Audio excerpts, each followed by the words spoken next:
hope I can get this out the way it's bouncing around in my head. Is there anybody else who's sick of being on a healing journey? I was just talking to my husband the other day, and I was telling him that I am realizing right now that I am entering, or have recently entered, a new stage of my healing journey. What's a healing journey, Roshini? I made a whole video about it. I'll put a link to it in the information box so you can check it out. But the short version of it is a journey to wholeness, a returning to myself. There was a season where I felt like I was voraciously consuming content, books, media, podcasts, social media channels, Facebook groups, all of that, because I had identified in my own life places where the results were not what I wanted them to be, and I needed to figure out how to heal those broken places. I needed to figure out how to intentionally change my results. Not only was I consuming that content for myself, I began producing that content for you guys, hence me calling myself a Black woman healing. I feel like this is what I've been doing on the internet the entire time. If you don't know, I started this channel and my social media presence as a natural hair person, right? And that was me like healing my hair, healing my relationship with my outsides. And then it started to kind of like flow into healing my relationship with my insides, emotionally and generationally and all that kind of stuff. And I told my husband the other day that I find myself, you ready for this, you guys? Unsubscribing from mental health and healing channels that I loved in the past and that I never missed a video of, skipping out of videos that in the past I would have watched from beginning to end and taken notes. And even at times, you ready for this? This is the inception of this. Even at times thinking to myself, maybe I am one of these people that's always on the internet pushing healing content. Has anybody else almost felt like they've gotten to a point in their healing journey that they weren't expecting? And that point is almost like the maintenance stage of healing, where you are not hyper focused on fixing yourself. You are now capable of maintaining all of the new things that you learned, and you're ready to use those things in the world. Okay, two thoughts. The first thought is, because I'm a special needs mom, the metaphor that comes to mind is a medical one, okay? Healing, in my estimation, like what I've been talking about, is more like social, emotional, generational, you know, all of those internal work. But let's go to the external, right? When you find something that's broken, let's say you break your leg, you are rushed to like the emergency room, the urgent care, right? You are rushed to a place where they isolate you and they start diagnosing and testing and probing and figuring out what's wrong, and you are not doing all the other things in your life. Okay, you're not meeting your friend for dinner, you're not going to the movie, you're not taking a long nap, you're not doing anything. Everything in your life is hyper focused on this broken thing that needs to be fixed. I believe that the same thing happens when you have something come up in your healing journey. Let's say that you realize that you are in a job you hate. You become hyper focused on that. Let's say that you realize your finances are a mess and you need to fix it. It's ruining your life. You got a gambling problem. You become hyper focused on that. Let's say your relationships are trash. You've never been able to have a healthy partnership.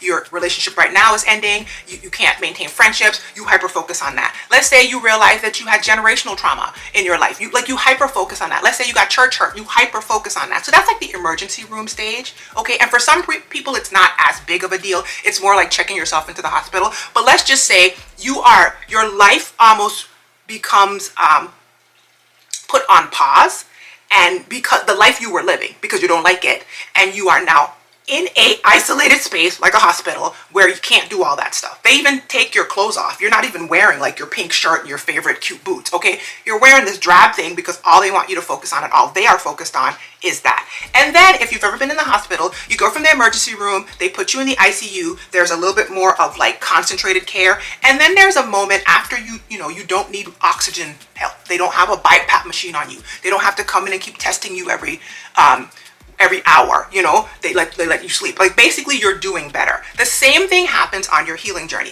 This is literally the journey that I've been on. And if you've been around me on this channel, if you've been one of my coaching clients back in the day, you probably have been in tandem with me on this journey. And if you remember the year that I picked the word mastery as my word of the year, and God told me to focus on myself, it was like, that was the ICU, okay?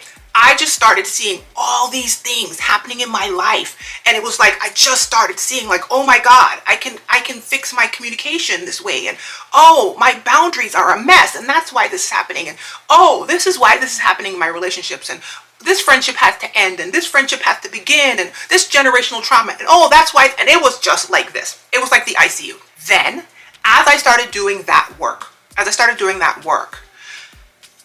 the metaphor continues. Eventually, when you're doing better in the ICU, they move you to the regular hospital floor, okay? This is where they don't come in and check on you as often. They still come and bug you, okay? But it's like every 3 or 4 hours. It's not every hour. You can actually take a nap, okay? And you're not hooked up to all of the machines. Why? Because you don't need the machines anymore. Because your heart is stronger, or well, the analogy was broken. Like your leg is stronger, or you know what I mean? Whatever the issue was, the emergent issue, it is not that horrible anymore. They also start letting you eat like regular foods. You can just like go get something from, somebody can bring you takeout, you know, as opposed to like when you were in this isolated space. Same thing on this healing journey of mine. And let me know if you're having this too.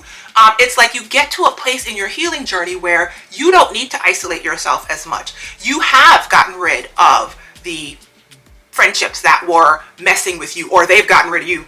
Listen, because I had that happen too. I had unhealthy people drop me and I was like, well, see ya. You know, or you have tested how to figure out and communicate and maintain your boundaries, and you have tested out more self-care, and you have improved your sleep, and you have started going to therapy and addressed your generational, you know, traumas, and you are aware that there's a trauma. Like all of that work has happened, and you've actually started lifting the weight of it. Right? And you're used to it, and you tried and you failed and you tweaked and all of that.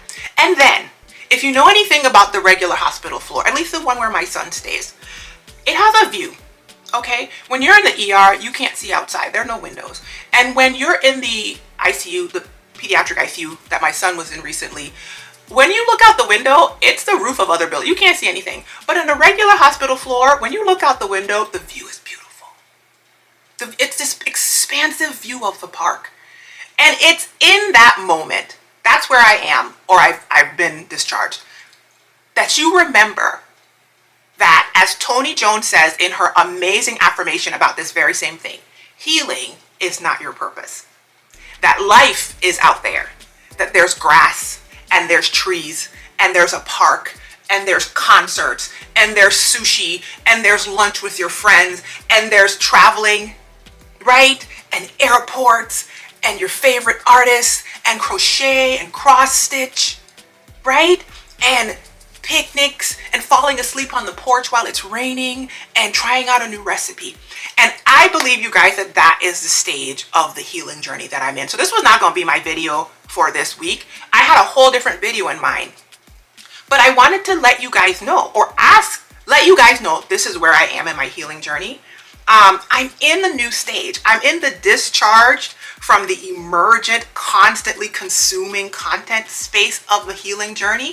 And I'm in the practical, tactical, maintenance, moving on journey. How do I know this? The first thing that I'm gonna tell you that I know is I am like unsubscribing from some really deep dive channels. If all you talk about is narcissism all day and night, I used to love you, I can't listen to you no more. If all you're talking about is personality profiles of people with all these disorders, I used to love you because I needed that information to know what the heck was going on around me. I don't need it no more. If all you're talking about is toxic family systems, listen, I love you, and I got you on a different platform. I got you on Instagram, but I can't consume your content constantly. I also find myself clicking off of videos now that I feel are only in the diagnosis and the negative stage. And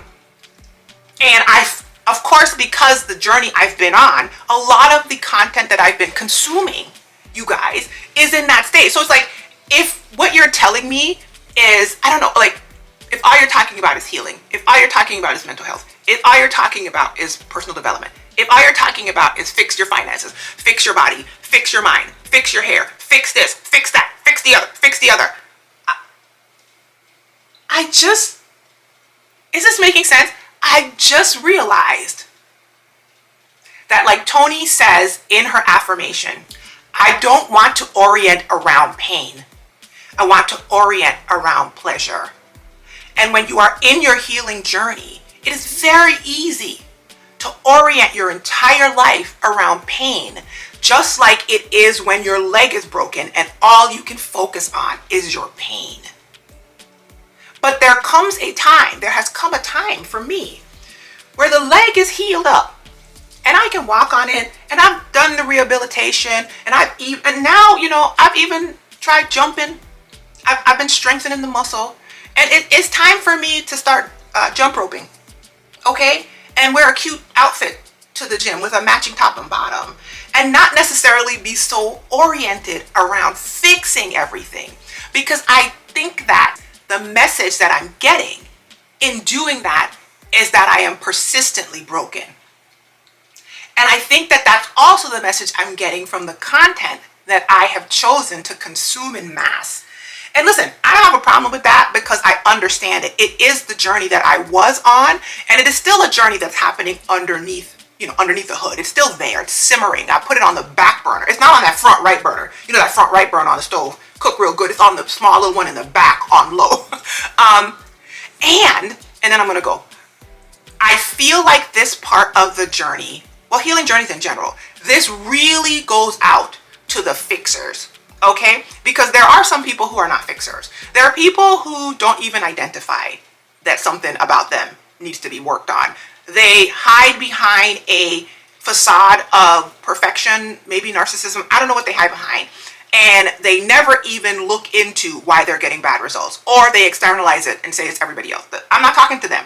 And if that's you, go to a therapist. I'm not talking to you. Those people are probably not on a healing journey. And even if they identify that they might be the person causing the issues in their life, they're more likely to just become angry, externalize, speak victim talk, and go into a shame spiral. I'm not talking about those people. I'm talking about the people like me, the fixers. I'm talking about the people who put up content on the internet, that the personal development people, the people who contract with life coaches like myself, the people who are, when they identify something is going wrong in their life, they want to fix it. And you know how you know who you are? Because you're the person that's been trying to earn value and love from other people by fixing them. I said it. Anyway, I'm talking to us, okay? Help God, it is possible to go from externally trying to earn value and love from other people by fixing them, to turning it inward and having that frenzy of fixing be towards yourself. However, I am enough. I am not broken. I want to rest in my worthiness. I'm in that stage. And I will no longer orient around pain, or at least when I find myself orienting around pain, because that is my natural bent, because that's what I was taught by all the women that I saw. I never saw anybody, especially a black woman, not in my family, that was not orienting around fixing everything and finding her worth in that space. I want to orient around joy. I want to orient around worthiness. I want to orient around enoughness. So my healing is not my purpose. I'm in a new stage of my healing journey, and hopefully this rambling video made sense to you. Does this resonate with you? Do you find that you have gone so far into your healing journey that you're almost like coming out of it and you're on that back burner simmer and you're maintaining? Let me know in the comment section down below. I would love to hear about it. If you are a black woman on your healing journey and what I'm saying resonates to you, I would love it if you subscribe to my YouTube channel and hit the like button on my Facebook page. I also have a group for black women on a healing journey on Facebook. The link is on the screen. I would love to have you. And until the next video, be well, be encouraged, you guys. You are enough. You are enough. Here's a pineapple. Bye, y'all. Happy Pineapples get access to exclusive content, video previews, shout-outs at the end of videos, and more. Visit here'sapineapple.com to find out how.